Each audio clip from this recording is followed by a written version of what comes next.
Assalamualaikum warahmatullahi wabarakatuh. Selamat sore pemirsa TVRI dimanapun Anda berada. Apa kabar Anda hari ini? Kami hadir menjumpai Anda di waktu sore Anda. Mungkin saat ini Anda sudah berada di rumah bersama keluarga tercinta. Atau saat ini Anda masih bersama dengan rutinitas pekerjaan di tempat kerja. Kami ucapkan selamat sore. Kita bicara tentang hal-hal yang menarik untuk kita bahas bersama. Hari ini tamunya istimewa. Tapi belum saya ingin kenalkan kepada Anda. Kita akan membahas tentang halal lifestyle. Ini adalah pembahasan yang menarik. Saya akan mengangkat satu data bahwa Global Islamic Economy Indicator 2017 menyebutkan Indonesia masuk 10 besar negara konsumen industri halal terbesar di dunia. Untuk belanja makanan halal, negara kita menempati peringkat nomor 1 dunia. Nah, pertanyaannya adalah kalau sebagai konsumen kita menjadi nomor 1, bagaimana dengan produsen? Apakah BPJPH dalam hal ini Badan Penyelenggara Jaminan Produk Halal juga punya strategi untuk menjadikan Indonesia sebagai produsen halal terbesar di dunia? Kami perkenalkan narasumber yang istimewa hari ini. Kita sapa Bapak Ahmad Haikal Hasan atau biasanya dikenal dengan Babe Haikal, jauh-jauh datang ke Kalimantan Barat selaku Kepala Badan Penyelenggara Jaminan Produk Halal atau BPJPH. Assalamualaikum Babe. Waalaikumsalam warahmatullahi wabarakatuh. Izin saya memanggilnya Babe Haikal ya. Semua orang manggilnya begitu ya silakan. Baik, saya tidak menyapa sebagai Kaban tetapi sebagai Babe Haikal. Ya, Babe, baik.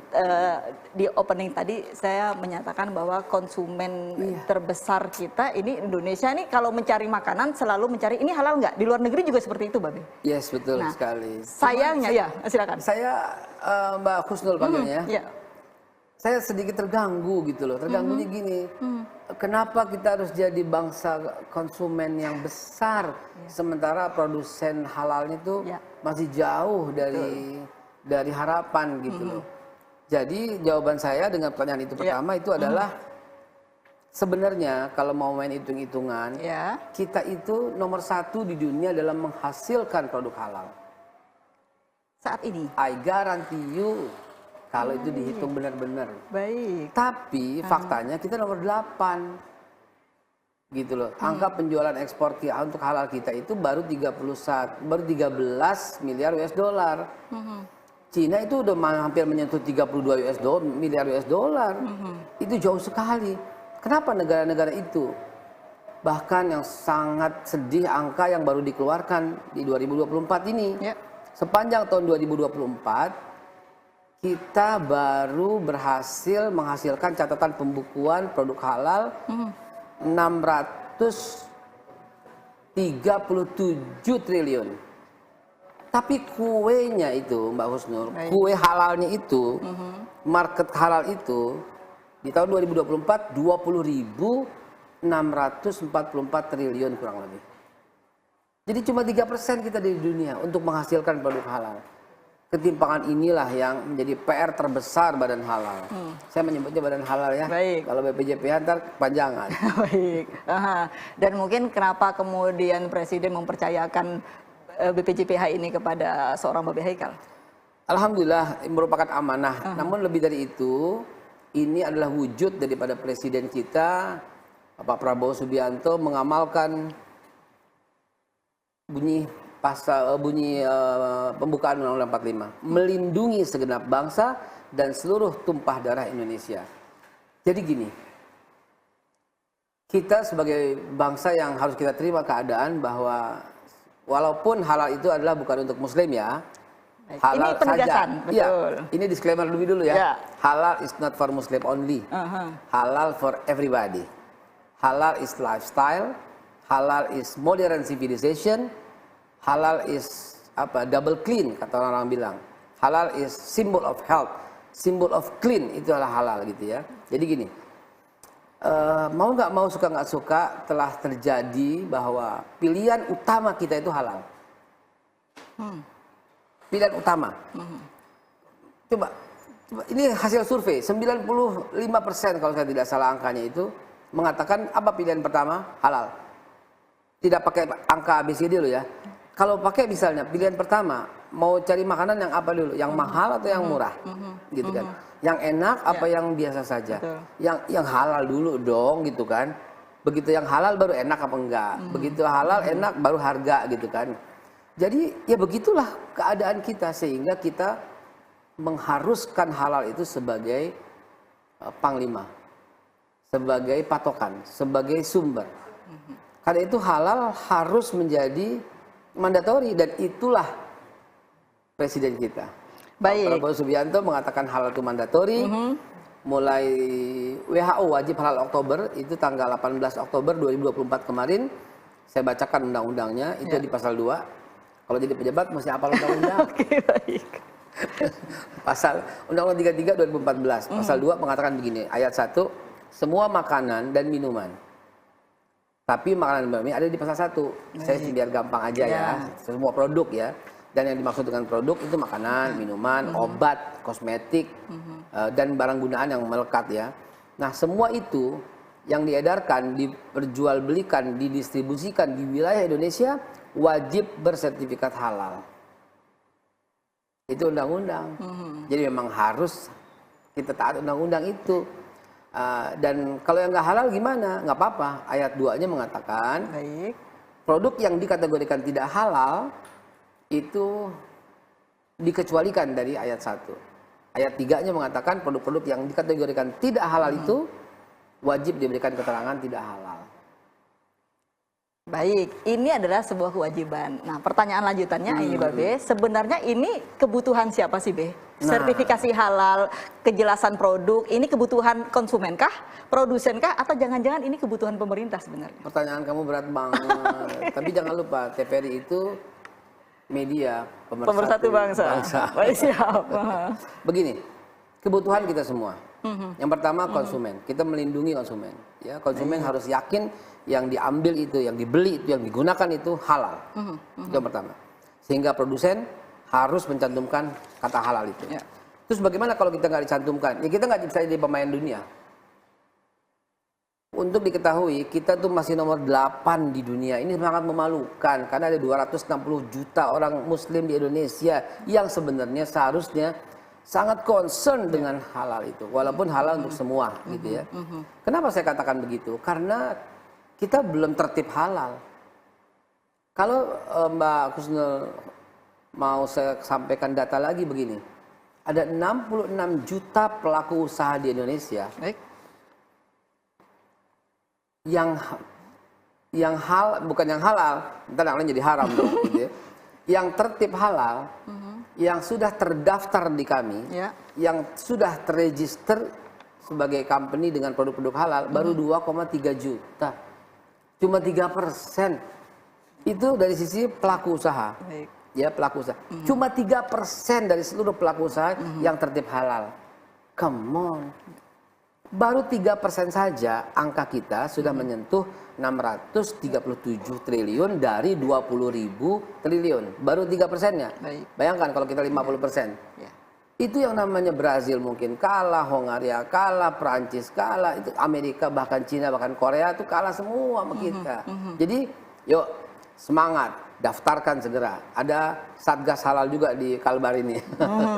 Baik, 66 juta pelaku usaha, baru 2,3 juta yang mendaftarkan usahanya sertifikasi halal. Yes, betul. Pertanyaan lanjutannya justru ini kan menjadi mengulik pertanyaan lainnya. Ini kenapa pelaku usaha tidak tertarik sementara sebenarnya mereka diuntungkan kok dengan adanya sertifikasi halal?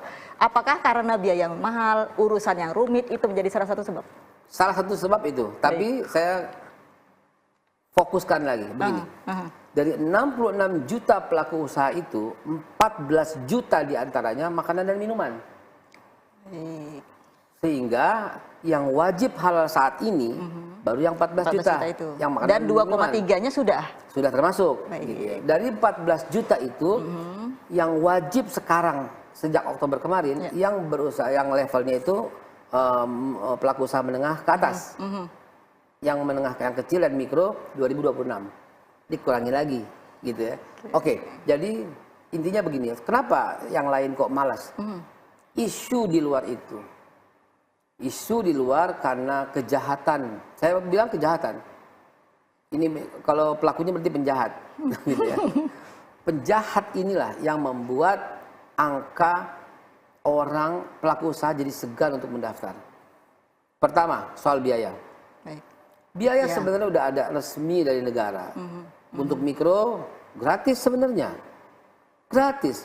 negara memfasilitasi melalui Badan Halal ini sebanyak 1.200.000 pelaku usaha untuk mendaftar, dan mereka yang tergolong mikro. Dan itu self declare.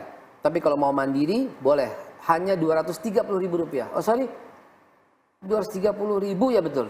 230.000 betul. Untuk mendapatkan sertifikat halal. Yes, betul. Hanya Rp230.000. Hanya 230.000. Saya agak rancu, kenapa? Karena 150.000-nya untuk pendampingnya. Oh. Jadi membuka peluang usaha. Baik. Yang mana? Ini teman-teman saya umumkan, yang udah barusan kena PHK, daftar saja sebagai P3H, pendamping proses produk halal.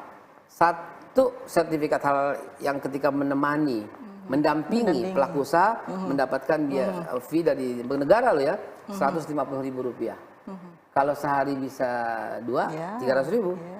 Kalau sehari 3 aja, pagi 1, siang 1, Rp450.000. Kalau dikali 30 hari, udah lebih dari 11 juta, 12 juta. Oke, berminat? Oke, mudah-mudahan yang menyaksikan berminat. Baik. Jadi balik lagi soal itu. Jadi karena oknum. Kalau kemudian katanya mahal, sudah dibantah. Oh iya dong. Tidak Jadi, mahal. oh iya dong. Untuk pengusaha kecil itu hanya Rp650.000. Untuk yang menengah hanya Rp5 juta. Untuk yang skala besar itu hanya Rp12.500.000. Tapi ini tanggal berapa? Tanggal 12 Maret. 12 Maret ya. Kita akan ada usulan perubahan tarif. Nah, biasa. Lebih kecil. Ya, kalau netizen kan langsung, oh ini katanya segini dihujat, dimaki, ya rame lah begitu. Ya. Tapi itu ya udah saya bantah, tidak ada urusan mahal.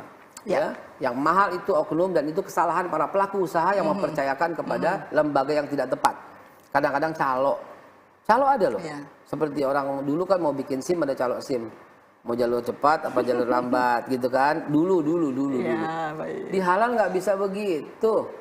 Kalau ada 0,0001% mengandung babi misalnya, ya nggak ada negosiasi di halal. Nggak ada jalur cepat, nggak ada jalur lambat. Di halal itu semuanya terang. Halal atau tidak halal.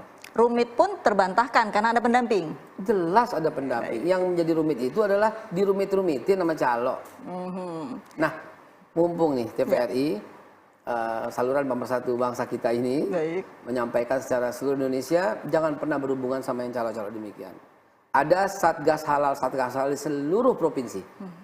Ada hotline, ada web, ada situs yang kami sebut sistem informasi halal, si halal namanya, .go.id. Masuklah ke sana. Semua informasi ada di sana.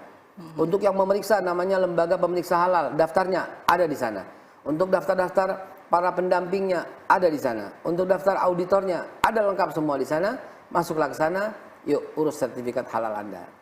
Baik, saya mencatat dari laman BPJPH, Kepala Badan menegaskan pihaknya berkomitmen untuk menjadikan sertifikasi halal sebagai perlindungan bagi pelaku usaha mikro dan kecil dari serbuan produk luar negeri. Pertanyaannya, melindungi dalam bentuk apa nih? Begini.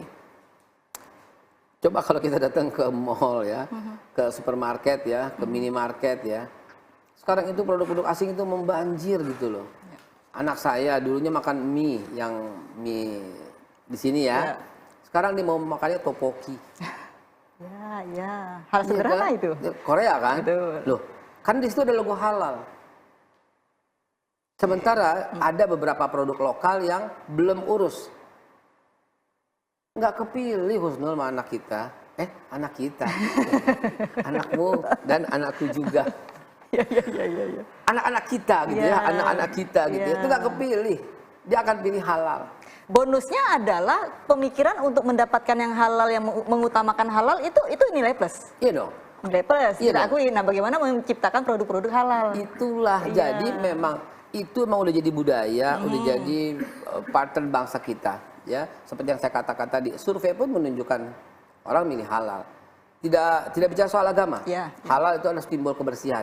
Halal ada di agama Islam, halal ada di agama Kristen, halal ada di agama Yahudi, halal di agama Hindu, Buddha, semua ada makanan yang dibolehkan, ada yang nggak dibolehkan, semua ada. Jadi halal for everybody.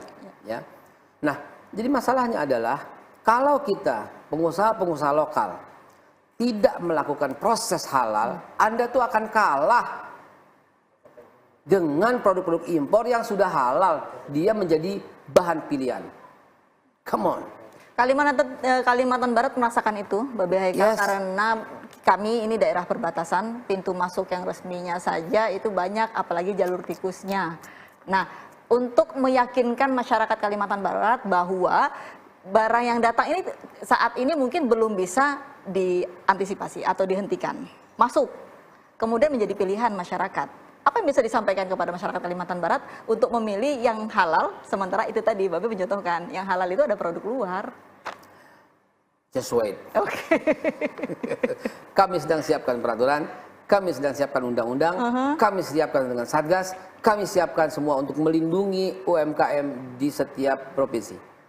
Itu menjadi prioritas kami. Kami bekerja sama dengan tentu kakak kita, Kementerian Agama. Karena Satgas-Satgas itu dari Kementerian Agama juga. Tentu Kementerian UMKM. Ya, tentu ada Kementerian Perdagangan. Kita kerjasama semua untuk memprotek, melindungi segenap bangsa dan tumpah darah Indonesia dari serbuan asing juga. Sehingga saya sampaikan kepada masyarakat di Kalbar dan dimanapun Anda berada, pilihlah produk halal dalam negeri. Dan para pengusaha dalam negeri, proseslah sertifikat halal Anda. Kalau kita cegah mereka masuk, nggak bisa, karena kita ada WTO, ada perjanjian dagang seluruh dunia, ada WTO, ada global, ada globalnya gitu, ada G20, ada nggak bisa kita mencegah mereka semua masuk, itu nggak bisa.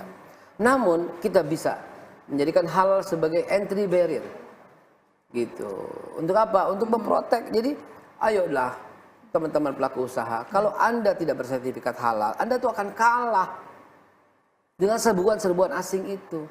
Jadi, yuk kami akan protek Anda. Anda juga aktif berperan serta.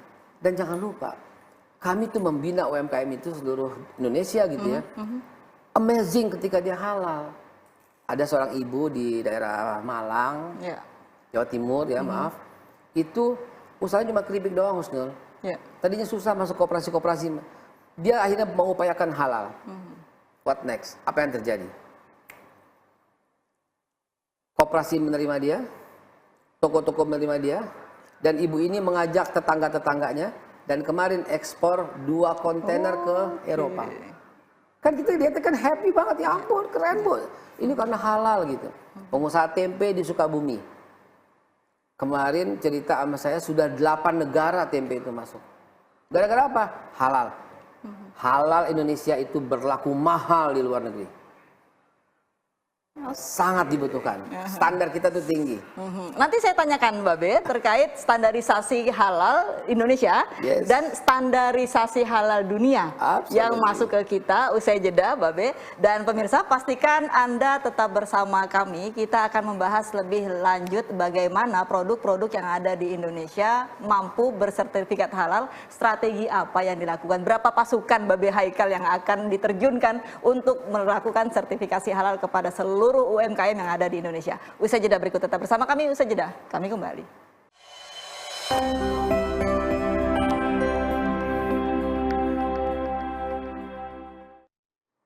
Terima kasih Anda masih setia bersama kami. Saya langsung ke narasumber istimewa hari ini. Babe, setuju tidak kalau dinyatakan bahwa BPJPH itu adalah garda terdepan untuk menetapkan suatu produk halal atau tidak? Absolutely, yes, correct, thank you, terima kasih, kamsiah. Itu kan beban berat, Be. Beban berat yang harus dibarengi dengan katakanlah senjata yang banyak, pasukan yang banyak untuk bisa menenangkan masyarakat, tidak hanya Islam. Tadi Babe menyatakan bahwa halal ini untuk semua agama. Husnul, kamu tuh cerdas sekali ya. Silakan, saya Babe. jadi bingung jawabnya dari mana gitu ya. Silakan, Keren Babe. banget Husnul. Jadi gini, betul sekali. Garda terdepan, the one and the only.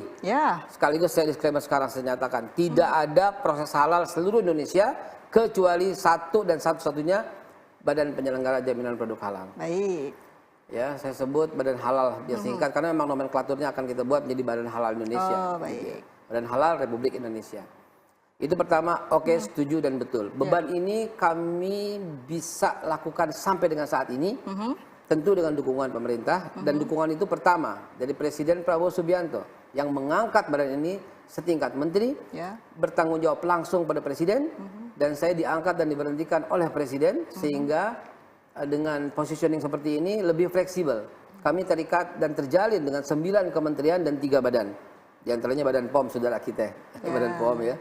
Badan Gizi juga, Badan Pangan juga. Dan Kementerian Agama, Kementerian Perdagangan, Kementerian Perindustrian, Kementerian Kesehatan, Kementerian apalagi yang belum selesai, Kesehatan, udah Perdagangan, Perindustrian, Kementerian Pariwisata, Kementerian UMKM. Itu paling erat dengan kita. Dan selanjutnya saya jawab dulu pertanyaan Mbak Husnul. Kita garda terdepan dan kita menyiapkan pasukan. Dan for your info, selama saya ditunjuk sejak, saya apal tanggalnya 22 Oktober. Karena ulang tahun saya. Oh, baik. Ulang tahunnya pengangkatan. Baik, diberi amanah baru. Amanah baru. Sejak 22 Oktober sampai dengan sekarang, kita telah merekrut lebih dari 12.000 karyawan. Bukan karyawan, tapi tidak tetap. Yaitu kita sebut P3H. Dari 110.000 P3H kita. P3H itu apa? Pendamping proses produk halal. Ngapain tugasnya? Dia mendampingi para pengusaha, para pelaku usaha, para penggiat usaha yang akan melakukan sertifikasi halal. Jadi didampingi oleh P3H kita. Ini. Nah, selama 3 bulan ini kita juga sudah menghasilkan lebih 600.000 sertifikat halal. Ya, dan itu terdiri dari 10.600 pelaku usaha. Jadi tanpa buka pabrik kita udah merekrut orang banyak. Itulah badan halal gitu ya. Halal for everybody begitu ya. Nah, jadi dengan pasukan itu termasuk diantaranya satgas kita. Satgas kita ada di seluruh provinsi, ada di 153 titik satgas kita. Nah, kekuatan itulah yang mudah-mudahan bisa membuat kebutuhan itu terpenuhi. Bila kurang, sedang dalam proses perekrutan CPNS, ya, sedang dalam proses dari awal ya, kita merekrut dari awal, itu jumlahnya hampir 200 tambahan baru. Jadi, dengan pasukan sebesar itu, Babe, itu besar, tapi PR-nya juga berat. Ya. Optimis tidak? Dan apa targetnya? Targetnya one day 10,000. Target saya satu hari 10.000 sertifikat halal per hari. Memungkinkan? Memungkinkan. Itu kami juga akan menambah fatwa, ya, fatwa sampai kurang lebih 110 ulama yang akan kami rekrut untuk bersama-sama kami dalam komite dan majelis fatwa, begitu. Jadi semuanya kita siapkan. Baik, kalau saya menjabarkan ada pendamping P3KH yang hadir bersama BPJPH. Kemudian ada juga auditor masyarakat. Halal. Nah, auditor halal. Pasukan yang dimiliki oleh Badan Halal ini luar biasa. Sementara masyarakatnya juga luas, produknya juga banyak, kemudian konsumen sebagai masyarakat juga banyak. Kalau dipilah, mana yang lebih dulu? Memperbanyak pasukan, menyadarkan masyarakat, atau mengingatkan dan memberikan sanksi kepada produsen? Dari ketiga ini. Kamu IQ-nya berapa sih? Silakan lanjutkan. Aduh, kacau, luar biasa ini. Menguras energi nih ya. Karena ini penting, Babe. Karena langkah apa sih seorang Babe Haikal melakukannya? Terobosan-terobosan kalau diberikan waktu katakanlah 5 tahun, kan batas waktunya singkat itu, Babe. Itu pernah saya sampaikan kepada Presiden. Baik. Yaitu 4 strategi kita. Yang pertama, itu adalah regulasi. Baik. Regulasi mesti disupport dan didukung untuk menjadikan badan halal ini satu atap. Ya. Daftarnya di sini, prosesnya di sini, gitu. Dan kemudian dukungan setelah regulasi kemudian kolaborasi. Kita menjalin kolaborasi dengan erat dengan 9 kementerian tadi dan 3 badan dan juga dengan 66 juta pelaku usaha itu. Kolaborasi yang baik. Dan juga sekarang telah terjadi, karena nggak boleh nyebut produk ya, ada produk yang banyak yang ada di antara kita, kami datangi untuk memberikan sama-sama tanggung jawab UMKM di sekitarnya. Itu dilakukan. Ya, ada produk X, produktif.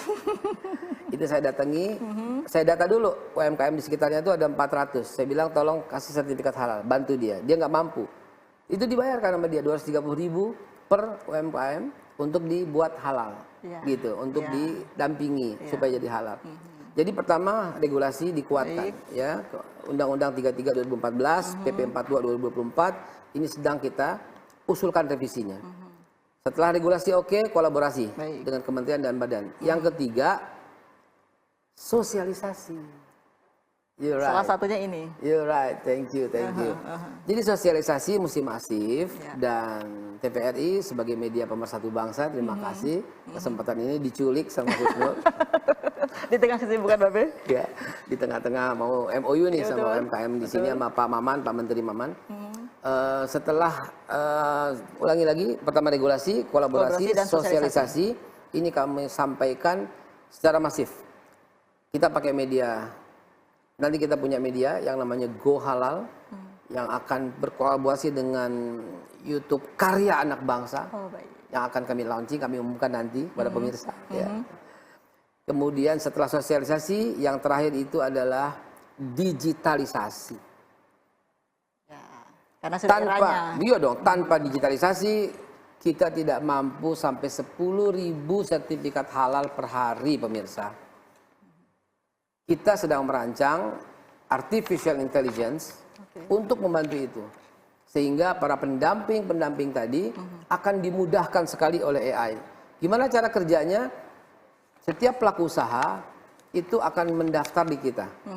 Dan kita atas kerjasama yang sangat baik dengan Menteri Dalam Negeri, yang saya hormat, Pak Profesor Dr. Tito Karnavian, dengan Kapolri yang terhormat Bapak Jenderal Sigit Listio Prabowo, itu ikut membantu kami. Pak Mendagri dengan Pemda-Pemdanya, ya, dengan kepala daerahnya, saya diberikan peluang untuk menyampaikan langsung kepada mereka semua pentingnya halal, sehingga kepala daerah menghimbau kepada semua di daerah masing-masing, termasuk Kalbar. Lalu dari sisi Pak Kapolri juga mendukung sekali untuk selalu mengingatkan para pelaku usaha untuk segera, karena ini menjalankan amanah undang-undang. Undang-Undang 33 2014 khususnya. Nah, kemudian para pelaku usaha itu akan mendaftar. Oh iya ya, tadi lihat di TV, oh ada si Babe gitu kan, mesti halal. Babe gitu sekarang kan. udah ngurusin halal gitu ngurusin ya. halal nih Babe nih. Akhirnya dia ambil handphonenya, dia daftar, masuk si halal. Ketika dia masuk ke si halal, ting ting ting ting ting, para pendamping yang jumlahnya ada ratusan ribu itu, yang di sekitar di Kalbar itu, di sekitar para pelaku itu seperti kayak Gojek ya. Kita memang ada itu sinyal begitu ya. Ada sinyal. Oh, notifikasi. Oke, notifikasi. Dia akan ambil tuh. Gue yang dampingi ya. Terjadilah komunikasi antara pelaku usaha dengan pendamping. Assalamualaikum, apa kabar? Iya Pak, kami di sini. Ya Pak, kami akan datang dalam waktu 5 menit, 10 menit. Datang, ini udah terdaftar di kita nih. Kita udah lihat, ding. Namanya di geospasial kita. Wah, nama pendampingnya Husnul. Lagi mendatangi sebuah UMKM kedai somai nih. Itu tercatat di kita. Seluruh Indonesia, dari Aceh sampai Papua, saya siapkan itu. Lalu kemudian apa yang terjadi? Terjadilah, produknya apa? Oh ini. Oke. Ibu, somainya enggak, ini somainya vegetarian, misal biar gampang ya, cepet ya, nggak usah pakai lab, nggak ada daging soalnya. Ini vegetarian, kentang, apa semua vegetarian. Oke. Bu, kita videokan ya. Klik, AI itu bekerja. Oh ternyata prosesnya benar. Sama yang didaftarkan nama si pelaku semudah usaha. itu. Yes.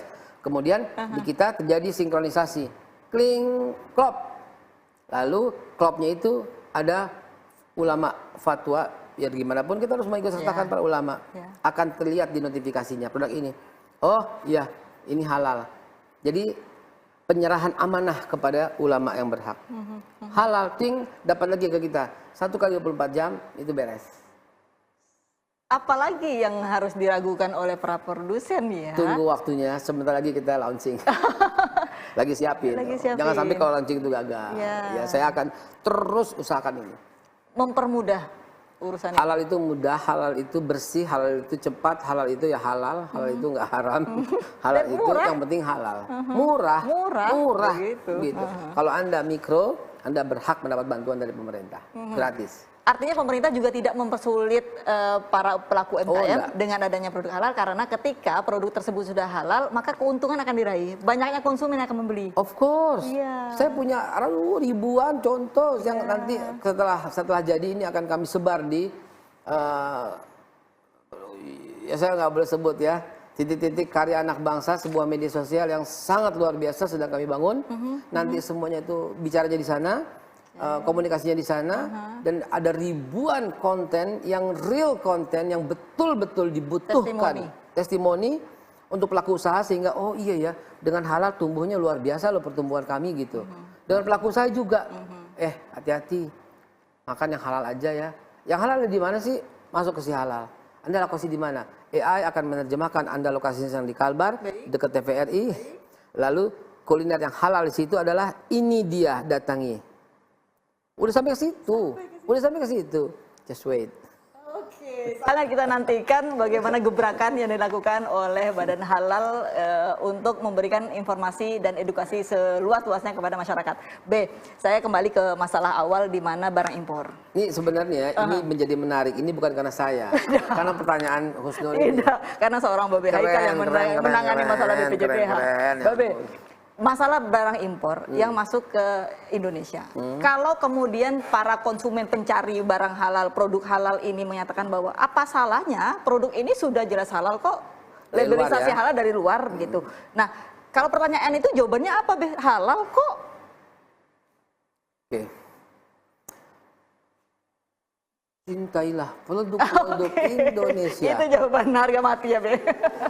Ya kalau kita nggak beli produk kita menjadi bangsa yang mati. Presiden Soeharto almarhum presiden kita sampai dengan 2000 tahun berapa beliau bicara itu? Kalau nggak salah tahun 2010 ya.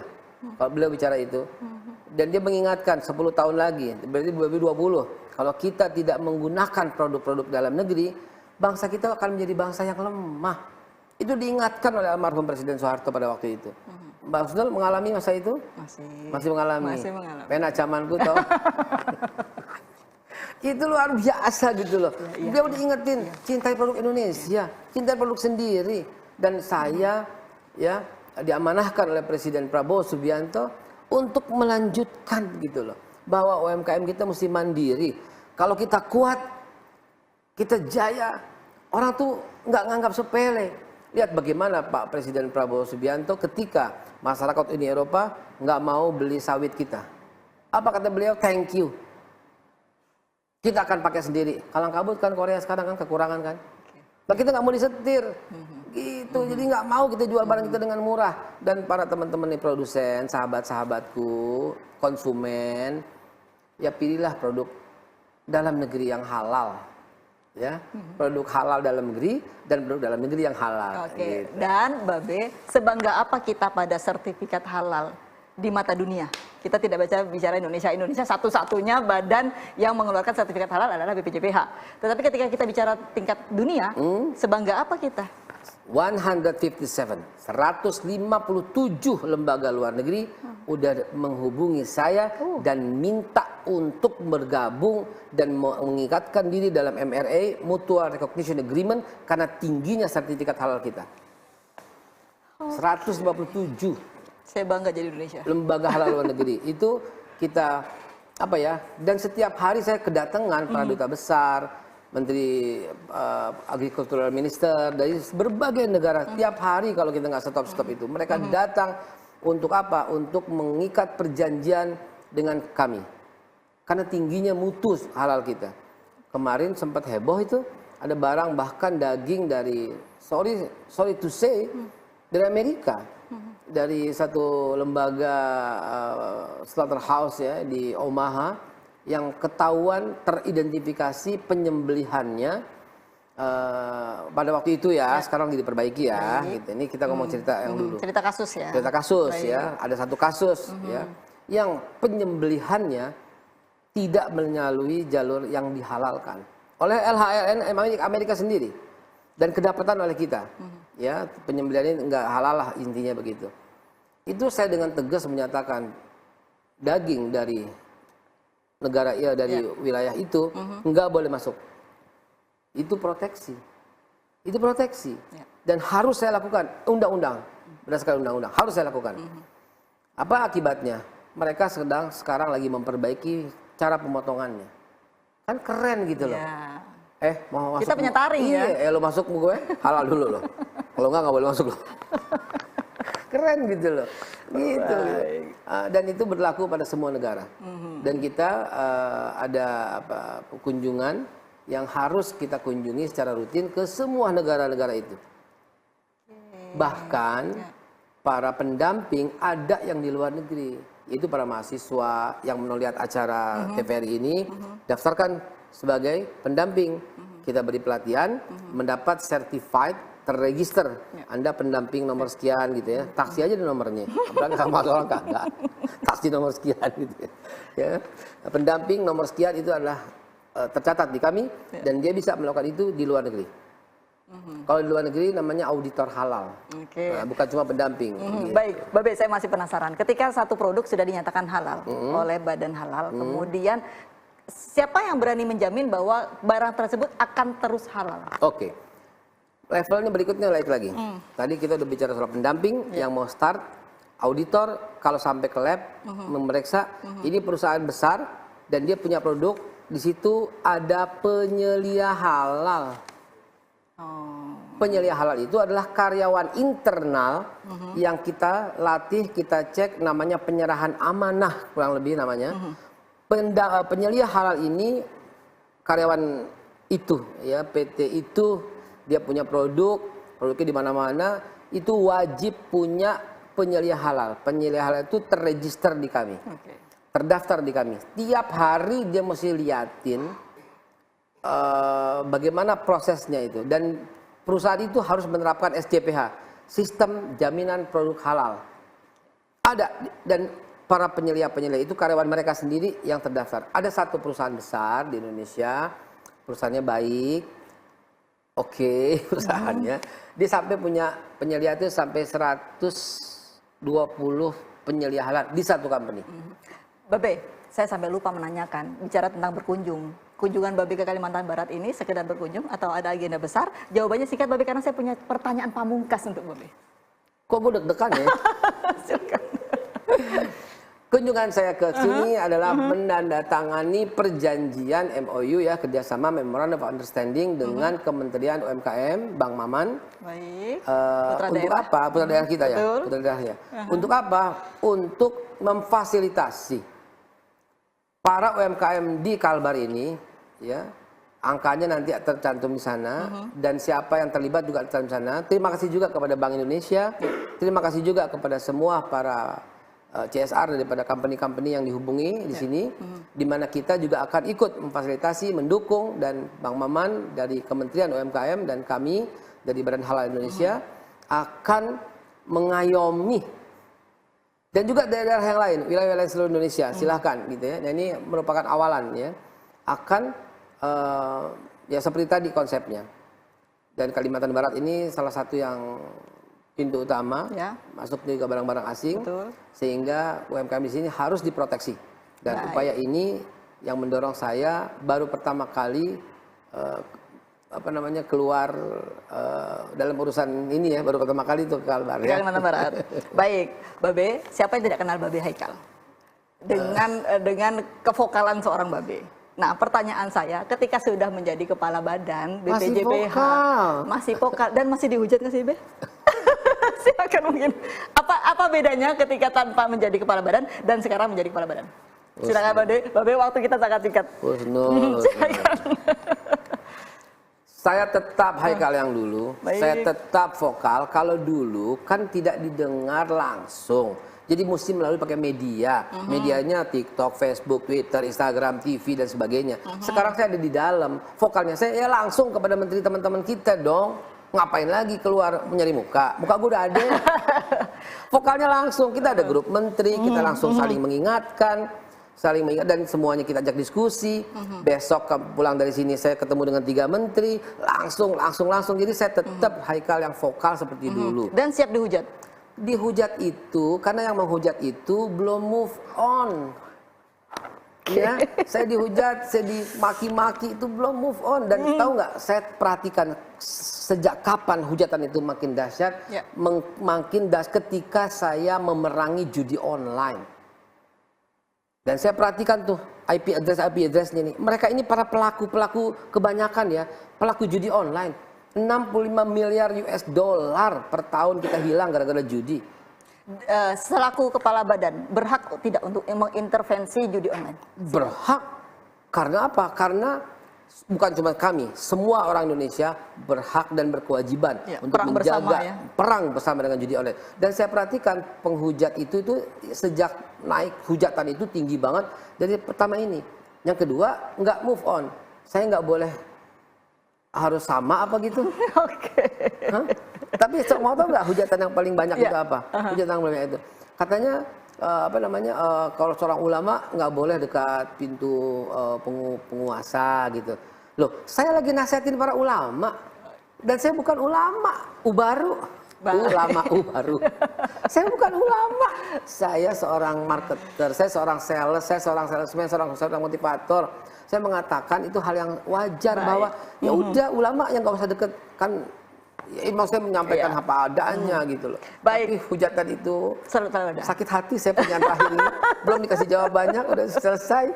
Pertanyaan pamungkas lagi. Karena kesibukan Babe Siap. yang masih ditunggu di tempat lain, Oh, sehingga kita harus menghentikan pembicaraan ini tidak juga. 60 menit sayang sekali, tetapi kebahagiaan bagi kami luar biasa. Terima kasih kehadirannya. Terima kasih Babe, luar biasa, sehat selalu, menerima beban dan amanah yang luar biasa ini. Amin ya Baik pemirsa, demikianlah pembahasan kita pada hari ini. Kurang memang rasanya kalau kita bicara dengan seorang Babe Haikal dengan informasi yang diberikannya, tetapi paling tidak kuncinya adalah bagi Anda para pelaku UMKM, teruslah mencari informasi untuk menghalalkan produk Anda, dan bagi konsumen tetap menjadikan halal adalah satu-satunya dan yang utama dalam mencari makanan maupun minuman. Bagi pemerintah, terima kasih kehadirannya karena menjembatani, mengayomi kami masyarakat untuk memberikan yang terbaik bagi Indonesia. Terima kasih, saya Husnul Khotimah. Assalamualaikum warahmatullahi wabarakatuh. Waalaikumsalam. Babe, terima kasih banyak.